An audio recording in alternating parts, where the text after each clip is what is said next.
Okay, are you ladies there? Just give me a thumbs up if you're ready to start.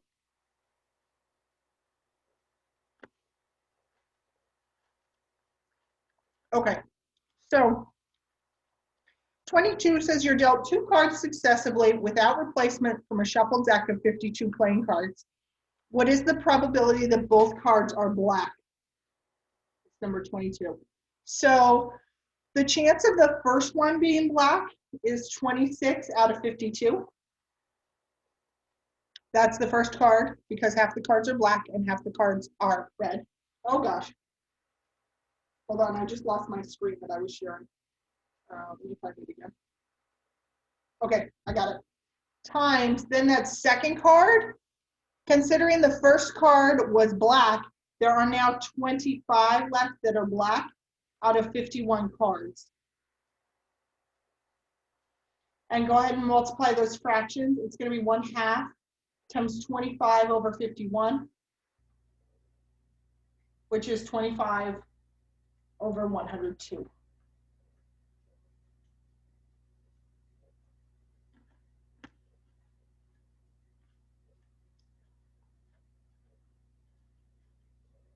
Questions about 22?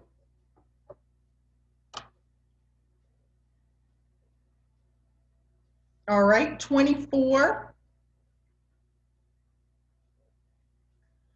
A bag contains 7 red chips and 9 blue chips. 2 chips are selected at random without replacement from the bag. What is the probability that the 2 chips are the same color? So we're saying 7 red, 9 black, blue, I'm sorry, 9 blue. So that's a total of 16. And we want them to both be the same color. So they can either both be red or both blue. And add those probabilities together. So for them both to be red, it's 7 out of 16 times 6 out of 15. Because we picked one red one already, so there's 6 red ones left out of 15 chips, right? Plus the probability that they're both blue is going to be 9 out of 16 times 8 out of 15.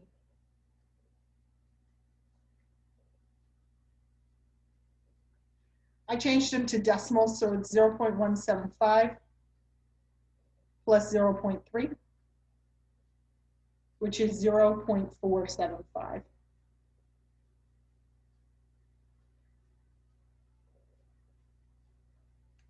That was 24.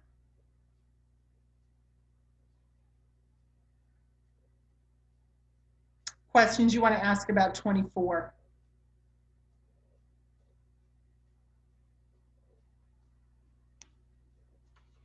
Okay. Next one on the list then I see is 31. 31. Okay. Oh, this is a good one. Okay. I need to clear this screen. So it says, what is the probability that 14 rolls of a fair dice will show 4 ones? The probability of a 1 on a dice, probability of a 1 is what?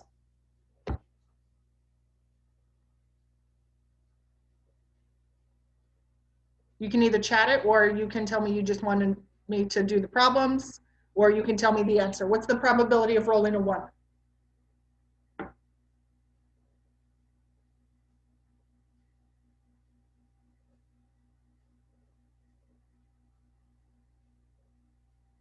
Probability of rolling a 1 is 1/6. Okay. And now we're rolling the dice 14 times, but we only want four ones, and we don't care where they happen in order. So we're going to do 14, choose 4, because order doesn't matter. We just want 4 out of those 14 to be 4s. We know our probability of getting a 1 is 1/6, and we want it to happen 4 times. Probability of not getting a 1 is 5/6, and we want it to happen 10 times.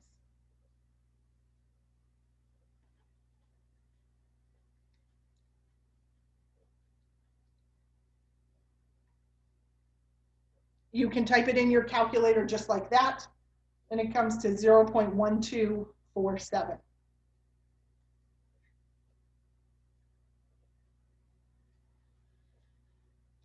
Does that make sense?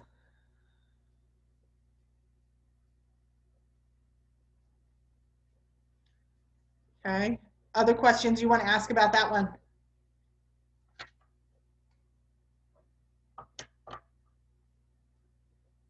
Okay, that was 31. We got 33. A multiple choice test has 30 questions. Each question has 5 possible answers, of which 1 is correct. If a student guesses on every question, what is the probability of getting exactly 12 correct? This is similar to 31. This is number 33 though. So the probability of getting it correct, it says there are 5 possible answers. 1 is correct. So probability of correct is 1/5. Probability of not correct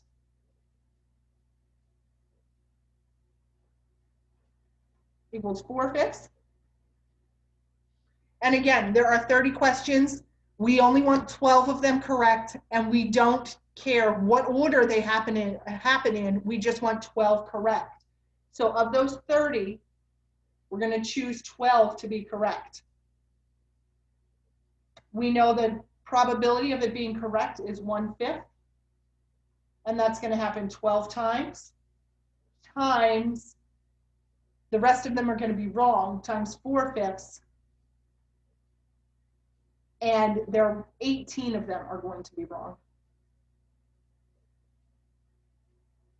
Again, type it in your calculator just like that. It's 0.006382. That's what came up on my calculator. If it tells you to round it, did I type? Oh, I think I wrote something wrong on my paper. 0.0064. I think I'm missing a 0 there in my answer, if you're looking at the answer key.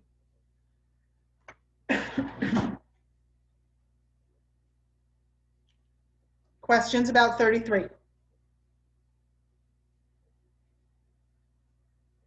You're good? 34. Oh gosh. Yeah, 34 is a doozy. You have to write out a whole bunch of parts to it.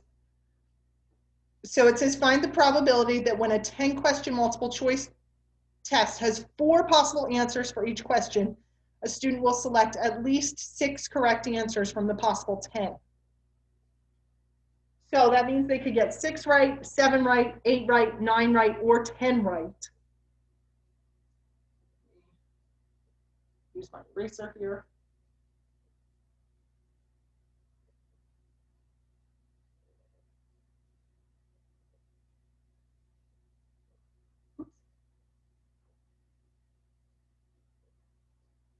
This is 34. The probability of getting it correct is 1/4. Probability of not correct is 3/4. So we have to figure it out again for 6 correct, 7 correct, 8 correct, 9 correct, and 10 correct, and add up those probabilities. 10 choose 6 times 1/4, 6 correct, 3/4, 4 correct. That's your probability for 6 correct, 4 incorrect, plus the probability of 7 correct.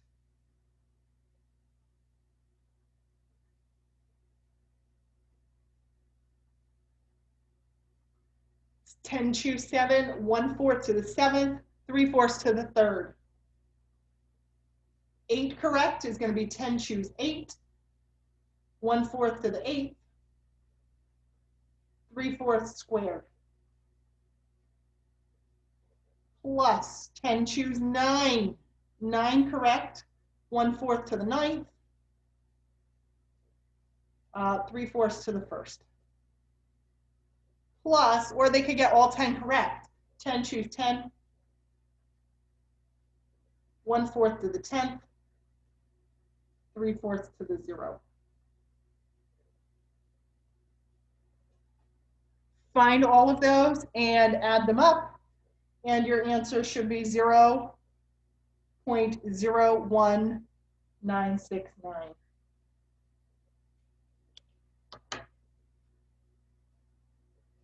That's 34.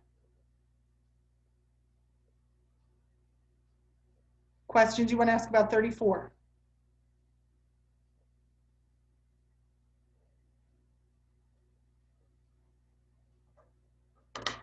I have 38. Oh, this is a good one. 38, I love it.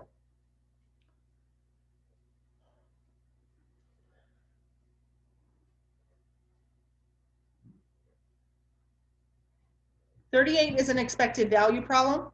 It says, suppose you pay $2 to roll a fair dice with the understanding that you will get back $4 for rolling a 3 or a 4, otherwise you get nothing.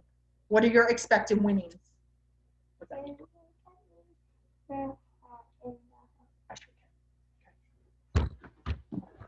Sorry, my son is home from school today. He's not feeling well. So, yeah, he's got some needs. So we're rolling a dice. So we can roll a 1, a 2, a 3, a 4, a 5, or a 6. Our probability of rolling a 1 is 1/6. Rolling a 2 is 1/6. Rolling a 3 is 1/6. Rolling a 4 is 1/6. Rolling a 5 is 1/6. Rolling a 6 is 1/6. Okay. You get $4 if you roll a 3 or a 4. So 3 and 4, I'm putting a $4 there and $4 there. A 1 or a 2, you get $0, and a 5 or a 6, you get $0.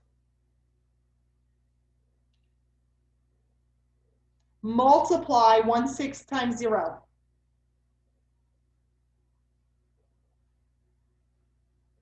So 0, 0, 0, and 0. 1/6 times 4 is 67 cents. Expected net winnings. You pay $2. So -2 plus your 0.67 plus your 0.67. This column we can call expected winnings.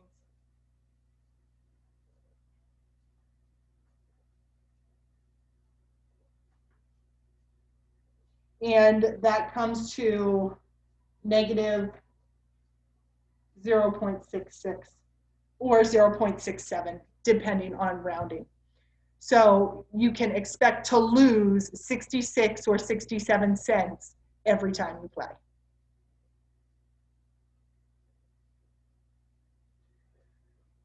Questions about how I came up with those values?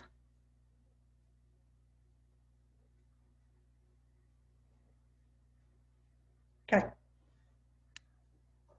39 gives us X is the expected, X is the number of houses sold by a realtor in a single month. Its probability distribution is given in the table. What is the expected value for the random variable X? So what we need to do is multiply straight across, just like we multiplied our 1/6 times our values here. We're going to multiply straight across and add them up.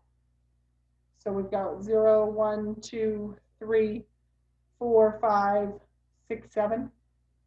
And our probability is 0.24, 0.01, 0.12, 0.16, 0.01, 0.14. Probability of selling 6 houses is 0.11. And the probability of selling 7 houses is 0.21. Okay. Expected value, we multiply X times our probability. Multiplying straight across, we've got 0, 0.01, 0.24, 0.48, 0.04, 0.7, 0.66, and 1.47.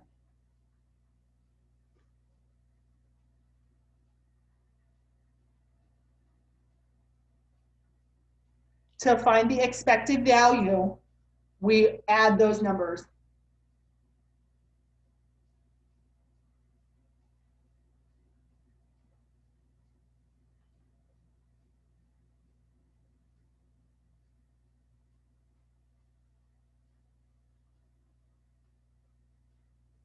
And we come up with 3.6. So we can expect that 3.6 houses are sold.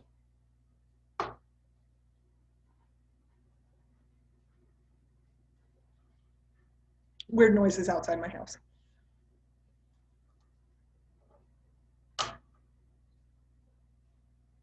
Anything there for 39? Oh gosh. I was just looking at 40. We have to make a table.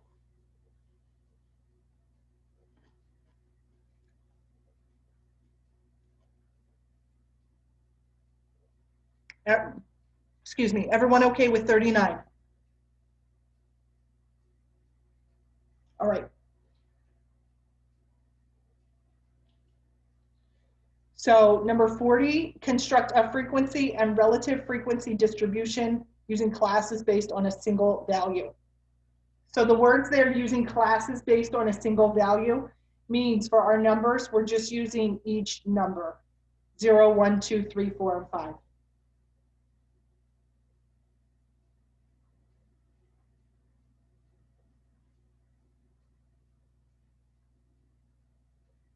And then the frequency, how many times does 0 happen? 11 times. 1 happens 10 times. 2 happens 5 times. 3 happens 3 times. 4 happens 2 times. And 5 happens 1 time. And then our relative frequency,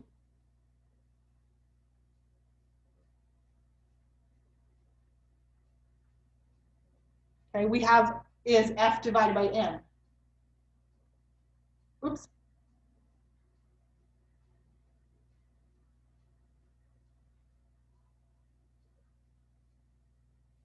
Okay.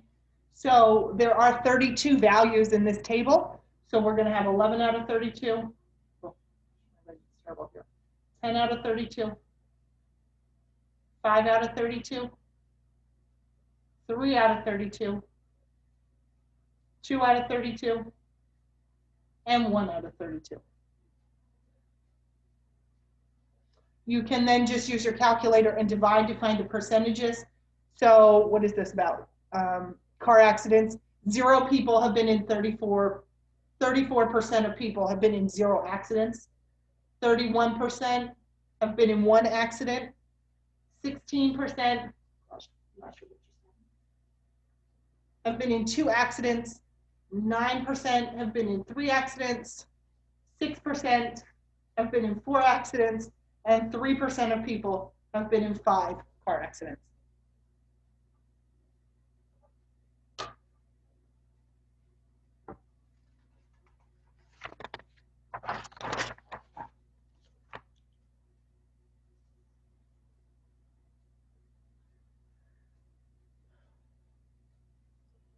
Questions there about number 40?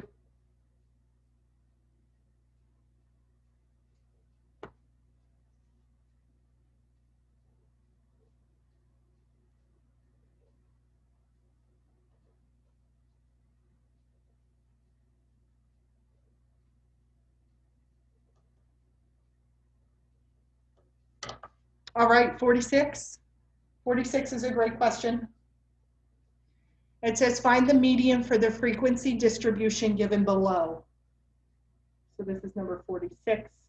The value and the frequency. In our table here, the values are 20, 30, 40, 50, and 80. The frequency of 20 is 4. The frequency of 30 is 6. Frequency of 40 is 5. Frequency of 50 is 3. And the frequency of 80 is 1. But we're trying to find the median, which is the middle number. I'm just writing these down. Okay. So what I want to do is write out my numbers. And I know that 20 happens 4 times, so I'm going to write 24 times. 30 happens 6 times. So I write it 6 times. 40 happens 5 times.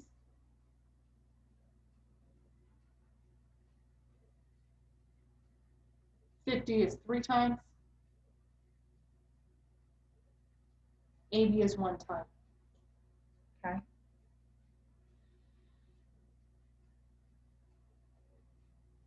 So now to find the median, what I like to do is I cross off at the end, so lowest, highest, and keep going like that till I get to the middle.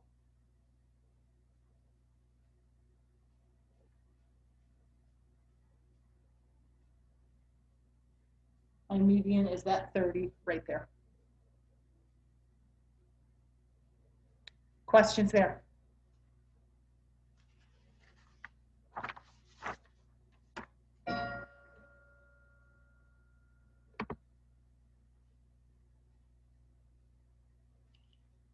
All right, let's talk about 52.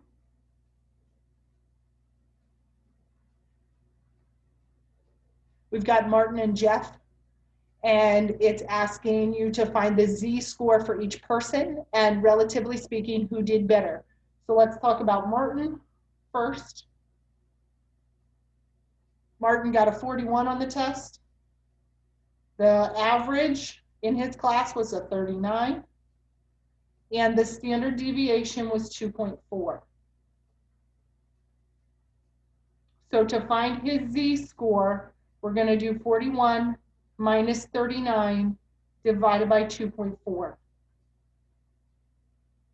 And that's 0.83 repeating. Jeff scored a 30.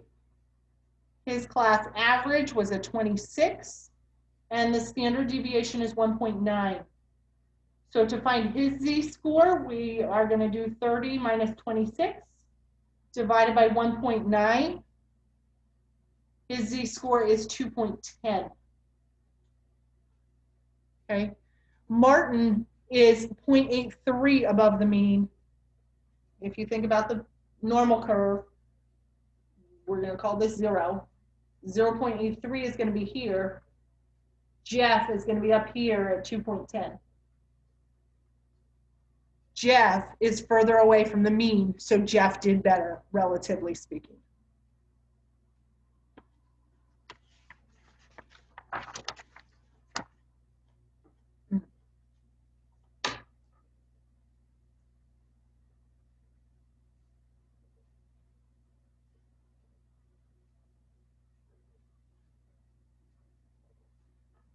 You okay with 52 there? Okay. 60.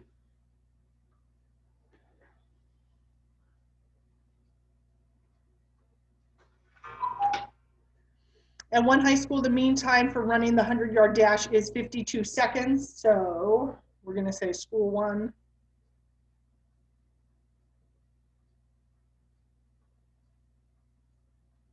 We know the mean is 15.2 seconds. And the standard deviation is 0.9. The times are very closely approximated by a normal curve. Find the percent of times that are between 14.3 and 16.1. So we need to find the 2 Z-scores first. So we're going to do 14.3 minus 15.2 divided by 0.9, which is -1. And we're going to find the other z-score. So 16.1 minus 15.2 divided by 0.9, and that's positive 1. Now, draw the picture. If you're talking about the normal curve, draw the picture. Normal curve. I know the picture's not perfect, but it'll work. 0 is here. We want the z-score of 1 and the z-score of -1. If you look at the table, you need that z-score table during the exam, and I'll have it posted on D2L. Okay, 0.341 is up here. This area here is also 0.341. We need to find the total, so we add it together.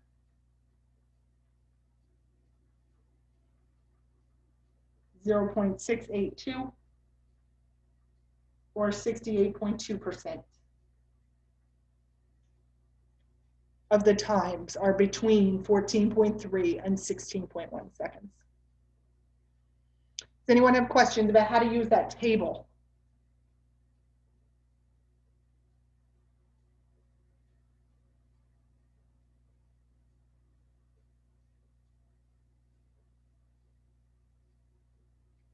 Okay, that was number 60. Let's look at 64.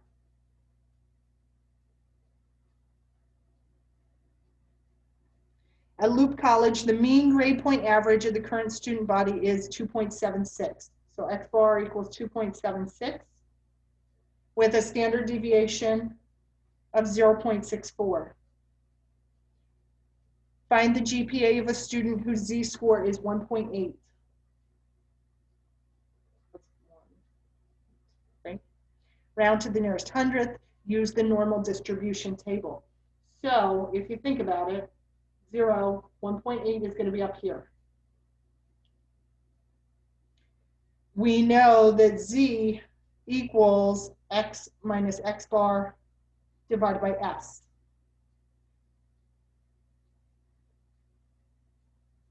Our z value, substitute in, we've got 1.8 equals x minus 2.76 divided by 0.64. We need to solve this equation for x. So we're going to do 1.8 times 0.64. So we've got 1.152 equals x minus 2.76. Add 2.76 to both sides. And you get x to equal 3.912.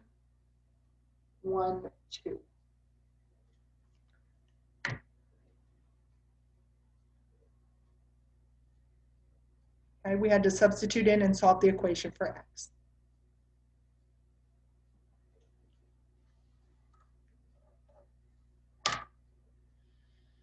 Any others from the review that you want to see?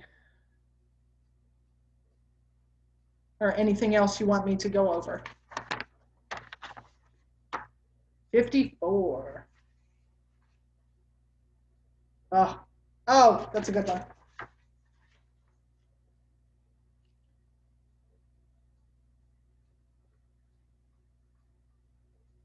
$54 gives us the data, and nicely the data is already in order. And it tells us the the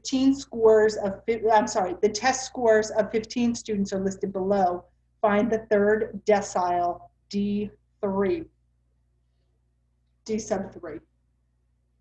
Okay, so what we want to do, of the 15 students, we want to find the third decile.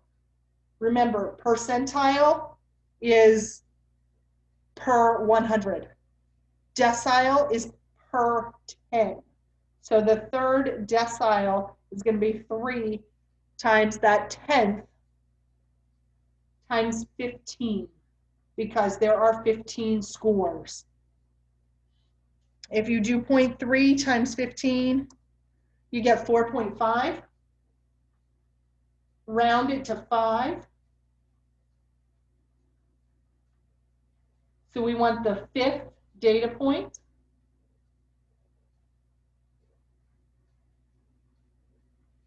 Looking at that list, 1, 2, 3, 4, 5, the fifth data point is 61. So the third decile equals 61.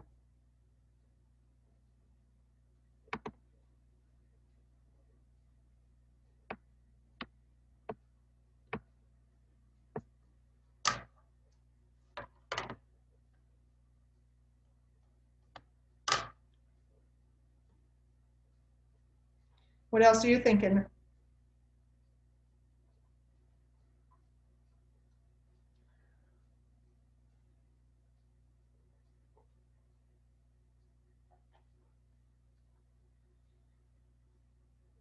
$45.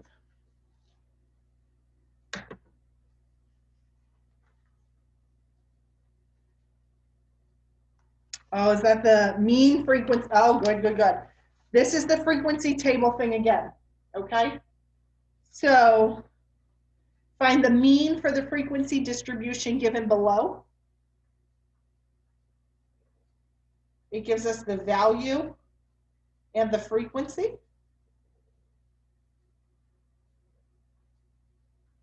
The values 13 happens 2 times.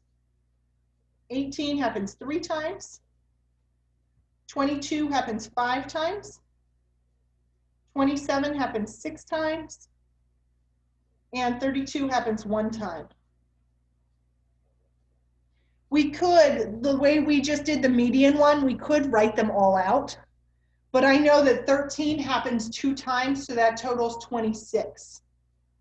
18 happens 3 times, so 18 times 3 is 54. 22 5 times is 110. 27 6 times is 162. 32 1 time is 32. Add them all up, and that's 384. The frequency is how many numbers we have. We've got 2 plus 3 is 5, plus 5 is 10, plus 6 is 16, plus 1 is 17. So to find the mean, we're going to do 384 divided by 17. We added up all the numbers, divide by how many there are, and that's 22.59 for the mean.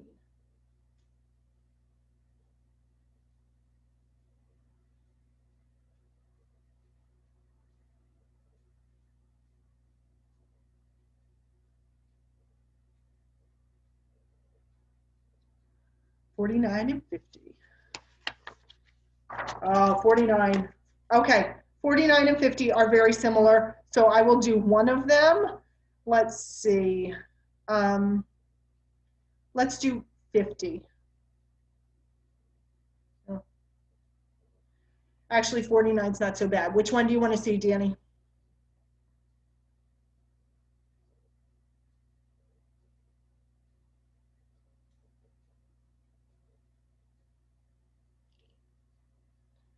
Okay, 49 it is.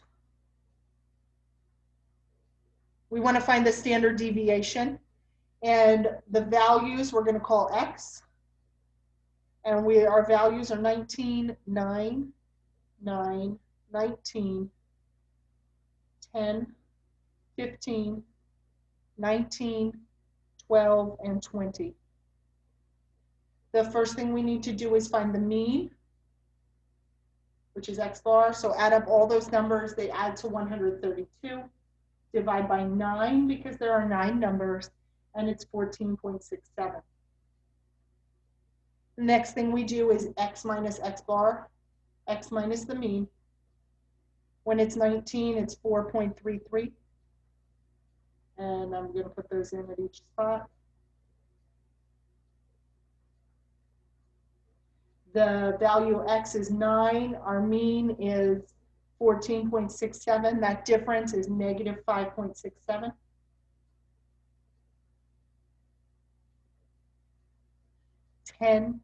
Negative 4.67. 15 is 0.33. 12 is negative 2.67. And 20 is 5.33. Everyone okay with how I came up with those values?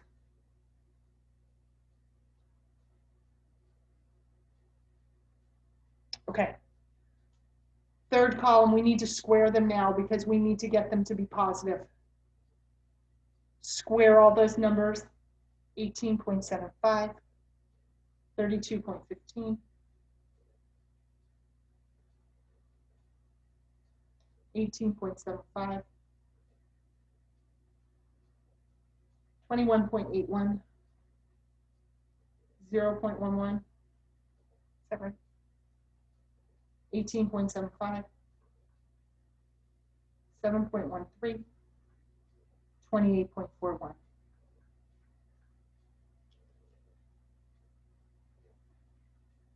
That's when we square them all. The sum of the squares, oops,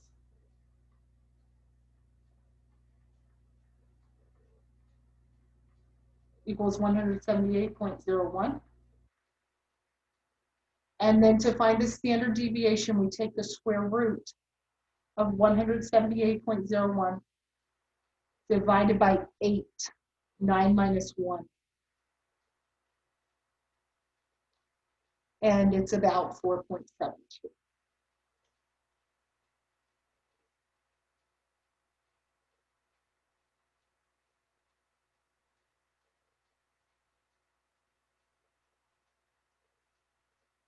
Anyone else?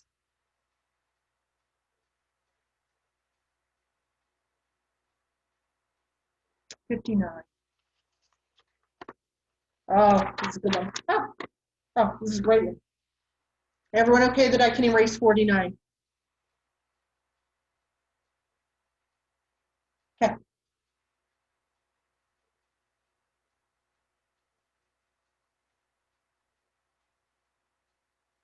The mean time is 15.2. Standard deviation is 0.9. Find the percent of times that are more than 15.2 seconds. So X is 15.2.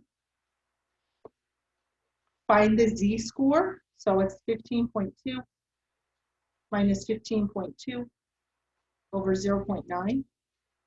Your z-score is 0. Draw that curve. Z-score is 0. Remember, it's a normal curve. So we're talking above the mean. When we're talking about a normal curve, half the data is above the mean and half the data is below the mean. So this area here is 50%.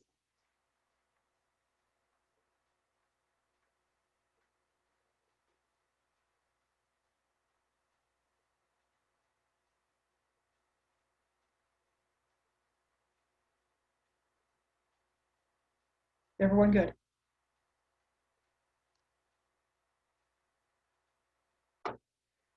Okay.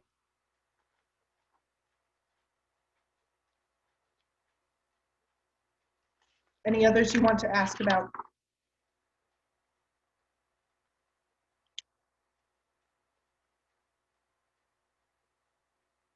Okay, that last week before final exams, we have a new video on the Tuesday, and then the Thursday is a review day. So I will do another review session like this on that Thursday at 1 o'clock.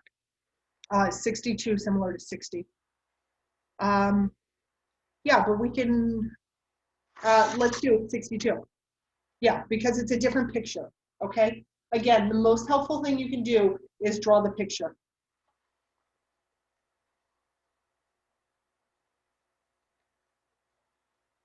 It tells us the mean is 1100. Standard deviation, oh gosh, sorry. Standard deviation is 150. We're saying less than $900 a month. So we're going to find the z-score of 900 minus 1100 over 150. And it's negative 1.33. Drawing the picture. Please, please, please draw the picture. There's our 0. There's our negative 1.33. And we want the data down here, less than that number. If you look at 1.33 on the table, it gives you 0.408, which is this area here, the big section, not the section that we shaded. So remember, half the data, so 0.50 minus 0.408.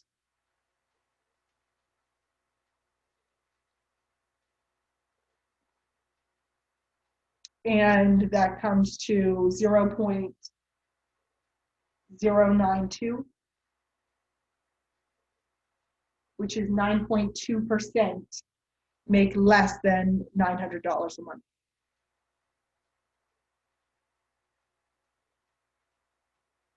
Does that make sense with the picture? Okay. Good. Oh gosh, I don't know what page the table is on, but I will post it on, somehow get it posted on D2L. I think it's posted, is this normal curve? Is that section 12.5? Yeah, normal curve is 12.5. The table, I think, is with the notes for section 12.5. It's page 715 in the textbook I'm on.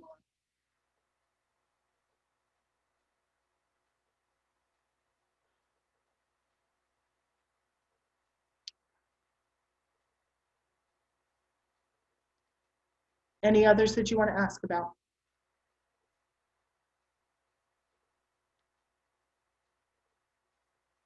All right. Well, thanks for joining. We'll take the test tomorrow at 1 o'clock, and you can just use the Tuesday office hours Zoom link. You're welcome. Have a great afternoon.